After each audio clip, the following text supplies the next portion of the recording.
You're listening to the Family Discipleship Podcast.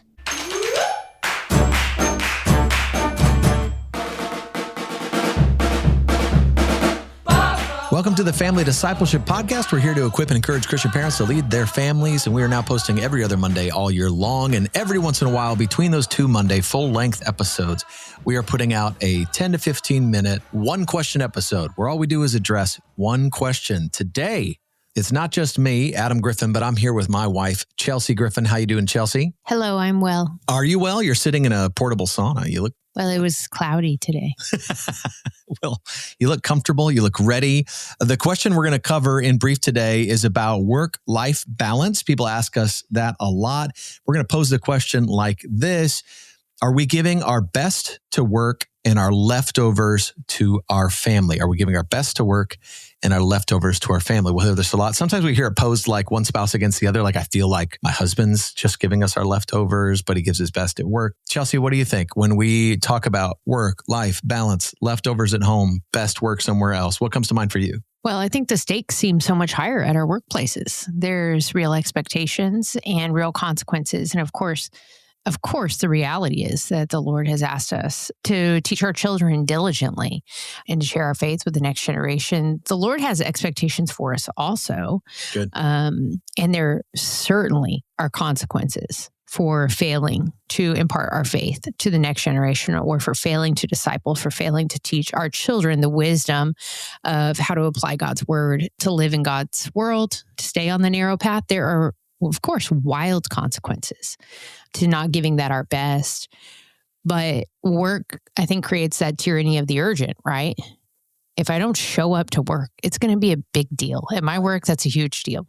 If you don't show up, or if you don't do your best, or if you don't, meet every single requirement every single time you're there, there's some real accountability there. Whereas if you show up with your family a certain way, there's always this temptation to think, I'll do better tomorrow, but there's no one to really call me out on this today, Yeah, I think that's a great comment. I think I like the way you describe it as the stakes feel different.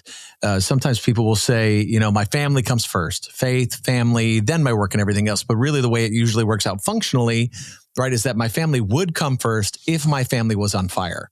My family would come first if the house was on fire. But since the house is not, I will spend my day at work. I will spend my time somewhere else, work or something else, something outside your family you give all your energy to. And you would say, since I know that if family needed me right now in an emergency, I would drop everything, then it seems like family's coming first. Mm-hmm. But really what it is you're exhausting yourself, giving yourself to other things, and your family's getting your leftovers. In the most metaphoric, real way, like if your family's getting leftovers every night, they're never getting your best. Right? Right. Nobody goes to a fancy restaurant and says, hey, what are your leftovers? That would be ridiculous. Right. Yeah. Give me yesterday's donuts today. I don't want that. Right. We all want what is our best. And so I actually prioritize our family is to think about it more like when I get to my house, I'm punching in and I'm saying, this is my job. No matter how exhausting my work day or my day of, errands for the family or laundry for the family, we can justify so much work by saying it's for our family. But if the truth is we are not giving our family our energy because we wasted all energy doing these things that are quote unquote for our family, then we're actually not giving our family our best. We're just excusing a lot of work to provide for them. But parenting is so much more. Right. Than Discipling providing. Is so much more. Yes. I think another thing about work is that it can be a lot more rewarding for people sometimes than the discipleship of your children. The children aren't asking for it the way someone who works in sales is being asked to make a sale. And when he does make a sale, he is celebrated for that. For a lot of dads, they feel like, man, at work, I'm affirmed. People tell me I'm doing a good job. I get a bonus. I get an award. I got something. People talk about how good I am at this. When they come home, they feel like if they weren't discipled, or they didn't have a great dad, or they didn't have a great example, or grow up in a Christ-following family, they can feel really lost. And so they kind of say, well, I have these two big jobs. One of them I get awards at and I'm great at. Yeah. And one of them, no one's really asked me to do anything. No one seems to care if I don't do it. Right. There's no consequences. I'm not getting fired or laid off. And so why? Why try? The resistance I face at home is so significant compared to maybe the accolades I can get at work. Right. These kind of measurable, I met my quarter expectations or hopes, and I don't have that at home. And therefore home feels like a place of nagging, a place of dragging, a place that's a bummer, a downer. We see, honestly, I see a lot of people that are heroes at work.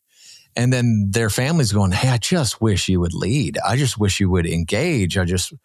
We'll hear from wives in particular, but certainly we see it with kids, and certainly we see it with women as well, where you'll give your best work where you feel best instead of where it's best placed. Yeah.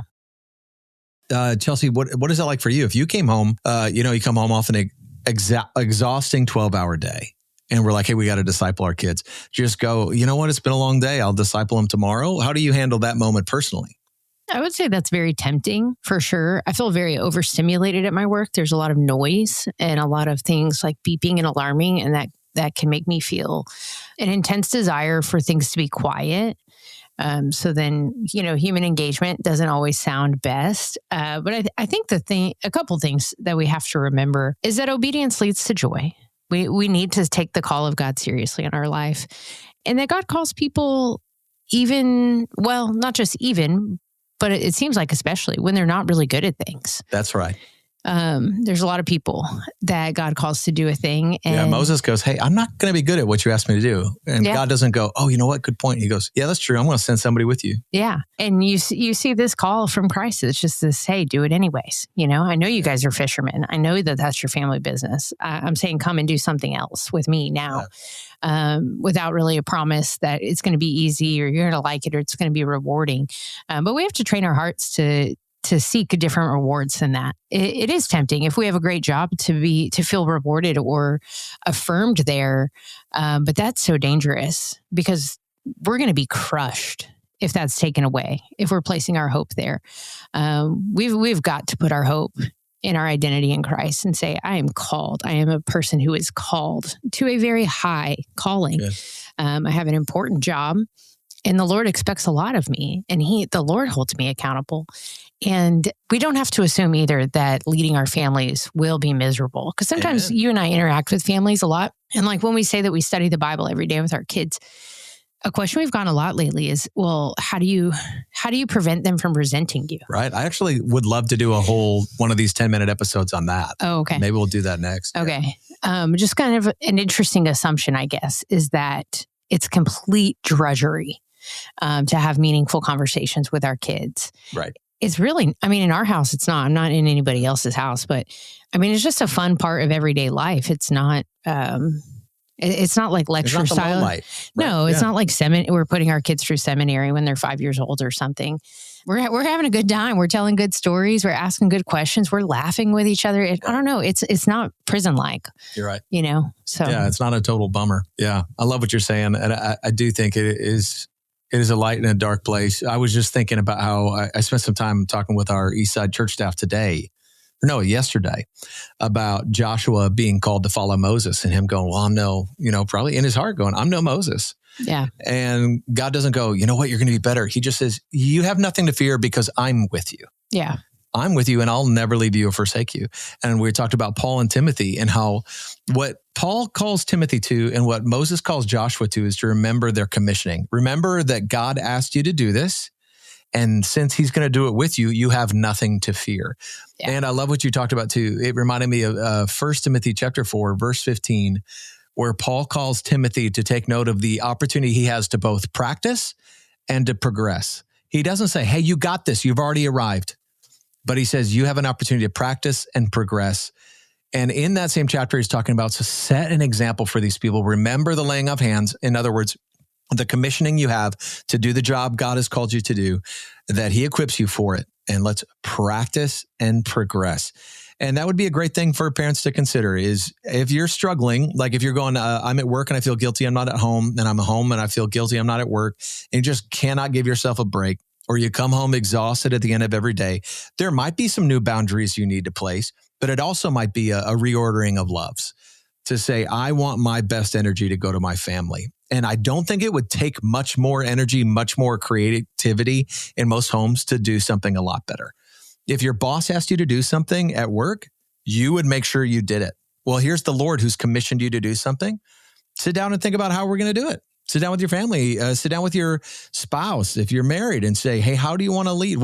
Justin and I had a talk last week about what Bible study do we want to do? What discipleship? Our discipleship has felt meandering lately. We're just picking various texts. And so we sat down together and said, what do we want to do?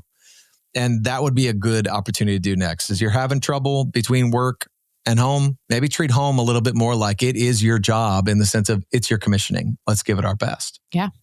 Well, guys, that's our one question episode for today. We'll be back with another full-length episode next week on the Family Discipleship Podcast. If you want to keep up with us or join the conversation, you can always find us at familydiscipleship.com or follow us on Instagram and Facebook. And those would be great places if you have some questions you want us to cover in an episode like this.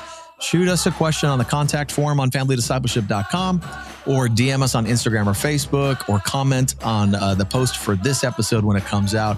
Either way, we'll be able to talk to you again next Monday.